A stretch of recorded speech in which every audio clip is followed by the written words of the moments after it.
কেমন আছে সকলে? ডিম পোস্ত করার জন্য আমি সব কিছু তৈরি করে রেখে দিয়েছি। ডিম পোস্ত করবো, সব কিছু আমার তৈরি।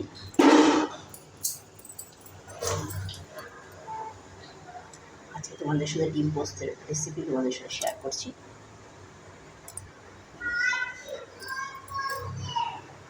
দেখো আমার ডিম পোস্তটাও অনেকটা হয়ে এসছে। এবার আলুটা ছেড়ে দেবো আস্তে আস্তে।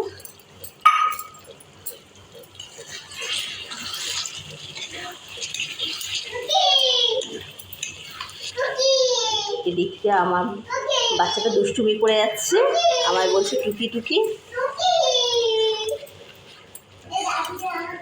কেমন হয়েছে ডিম পোস্তটা তোমাদের সাথে শেয়ার করছি। প্লিজ কমেন্টে জানিও, প্লিজ লাইক করে তোমরা কমেন্ট করো, অবশ্যই জানিও কেমন হয়েছে। দেখো গাইস, আমার ডিম পোস্তটা পুরোপুরি কমপ্লিট হয়ে গেছে। পুরোপুরি কমপ্লিট হওয়ার পর তোমাদের সাথে শেয়ার করছি। পুরোপুরি কমপ্লিট। এবার আমি নামিয়ে নেব।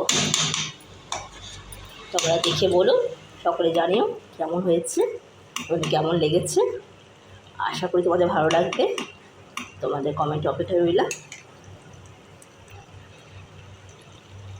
Okay guys, tata, bye bye, সকলে ভালো থেকো।